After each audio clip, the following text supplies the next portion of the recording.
Franny Oakland. I'm a member of the class of 2012 here at Millsaps. We are so lucky to have Duncan with us here today. I've been working with Emma and Dr. Franny to have him come here since probably October, and this has been much anticipated. I want to say a big thank you to Dr. Stephanie Rolfe, who is the faculty advisor for the Millsaps College Feminists, and also to Dr. Laura Franny, who is the faculty advisor for the Women's and Gender Studies Department. So I'm not going to waste any time. Just know that we will have a Q&A session afterwards, and Duncan is going to answer probably any of your questions that you have. No question is stupid or dumb. And so without any further ado, Duncan McCollogh.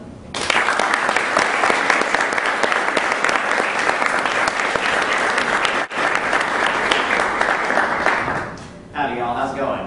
Pretty good. Let me actually pull up my notes because otherwise I would get lost without them. I am not very good at staying on topic, and therefore to make notes to help me actually stay on topic because I'm going on random tangents about whatever I find interesting, bow ties, Legos, etc. Yes, I do sometimes have I love toys. All right, so hi, I'm Duncan. I'm here to talk to you today. I am going to end up touching on some of the things that Dr. Franny already brought up. And I'm not just going to sit here and tell my story, because how narcissistic and egotistical would I be to just sit here for an hour and tell you my life? That might get kind of boring, or at least it would be for me. So I'm going to be talking about some wider topics in my life, and I'll also tell you about my life CV, and I do that because that's fun. So first off, audience participation. What is sex, and not the verb, the noun? Somebody, come on, anybody. What do you think sex is? Just right off the top of your head. The biological differences between male and female. Okay, there's one. Thank you. Anybody else? What do you think sex is? Noun, not verb. Boy, you people are quiet. Okay, all right. Well, we'll just go from your answer because I can go off of that. All right. So you said male and female. Which is a very traditional view of what sex is. Sex, in a lot of scientific terms, is chromosomal. You have XX, you have XY, and you might have people in the middle. But Dr. Franny showed us that slide of intersex individuals. Well, let's say you have somebody who is, you have XY over here, which is male. You have XX over here, which is female. And you have some people that are in the middle here that have some other kind of intersex conditions. But then all of a sudden you have somebody who is XXX, or they're XXY. They don't fit on this binary anymore. They're sort of outside of that. They're up here. Basically, what I'm going to talk a lot about is getting rid of binaries. Not getting rid of them, but admitting that they don't work. The human body is so complex that I don't see any reason why we should be fitting ourselves into a one-dimensional line that is that boring. Our chromosomes are much more complex than that, for sure. You have XXY, you have XXX, you have people with just X, you have very rarely XYY. And as Dr. Franny said, most people nowadays use the term intersex. Some of you might be more familiar with the term hermaphrodite. That's kind of not a word that most people use in polite conversation nowadays. You may want to go for intersex. Most people will be more happy with you with that. So, you got this chromosomal aspect of sex. It's the noun. Well, what about hormones? Kids all look the same. I mean, aside from the clothes they're wearing and genitalia, you don't really know if a little boy is a boy or if a little girl is a girl unless they're dressed in a certain way and giving you certain social clues. I mean, the things we tend to think of as male and female are usually considered secondary sex characteristics. Things like men have beards, women have breasts, things like that. Those are the things that sort of show up in puberty, which is awkward for everyone. Those are the things that show up and give us social clues about what is, okay, this person has a beard, so you're a man, and this person has boobs and long hair, so you're a woman. And yet you have these intersex individuals with chromosomes that do not match what they were assigned at birth. So for example, you could have someone with XY male chromosomes who has undescended testes, who appears normally female, was told they've been female, was raised female, and they would not find out that they were not chromosomally female until they perhaps had infertility issues and they went to the doctor and were trying to figure out, why can't I get pregnant? Why can't I have a child? We've been trying for years. So, going on that, how many of you actually know what your sex is, chromosomal? How many of you have had your chromosomes tested?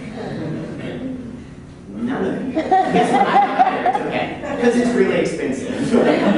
Really expensive. So truthfully, most of us don't actually know what our genetic sex is. Very few people know what their genetic sex is. And yet we're all going off of this basis of, well, biologically speaking, I was born a woman. And, so chromosome, no, you don't know what your chromosomes say. It's more complex than that. You have to think outside of this binary system. There's nothing wrong with the binary. If you think you're a man and you find out your chromosomes say that you're male, well, awesome, good for you. And it's the same if you think you're a woman and your chromosomes back you up on that, awesome for you. But we have to be aware that there's more in biology than just one or the other and nothing else. So, moving on from sex, something even more complex, gender. Maybe I can get some more audience participation this time. What is gender? Just anything, come on, gender. What sex you identify yourself with? Okay, thank you. Anybody? Oh, you don't even have to raise your hand. Just shout it. Go for it. Nobody else is. What society sees you as, or like influences you to be? Okay, so we have sort of a societal construct, and we have sort of a linking of gender and sex. And both of these are relatively common views. A lot of people do link sex and gender because we live in a society that links sex and gender. You are born with a vagina and you grow up being told you're female, and most of the time you feel you're female, so it works out very well. Our culture tends to talk about, well, let me scoot back a little bit. The reason we know that gender is a societal construct is because we see other societies not doing our gender. Men in India can hold hands walking down the street. Straight men. These are not considered gay men. It's just socially acceptable for straight men to hold hands in India walking down the street. That is a different gender cultural norm for straight men in India. Women working in World War II. Before World War II, women were supposed to be staying home, and then all of a sudden this cultural shift happens where they don't have workers, and all of a sudden women workers who are strong and powerful are looked on as a positive thing. Now then of course they were shuffled back in the 1950s, but we had a brief change there. So we do know that a lot of gender is societally constructed, and we get our cues from the society we live in.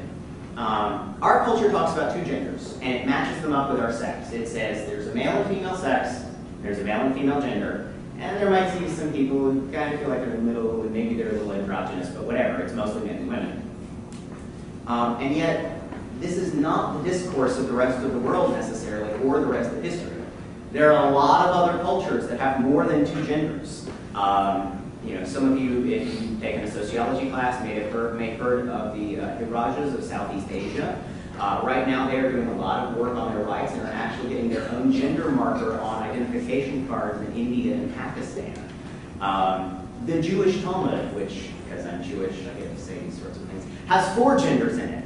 Who knew? Judeo-Christianism talks about 4 genders in a study book that Orthodox Jews study. There is, in fact, a tribe of people in Indonesia who believe in 5 genders, and they recognize 3 sexes. Things are much more complex than we've been led on to believe. Now, even in Western society, where we think that there's men and women, we know that not every man is some huge, manly, muscular, bearded lumberjack, and every woman is some sort of flowing-haired, flowery, skirt-wearing fairy. We know that that's not everybody. We know, even though we talk about men and women, we know that it's not 2 absolute poles, that people fall in between. Most people fall in between. Very few people are actually on the very far ends of those poles. Let's see. Now,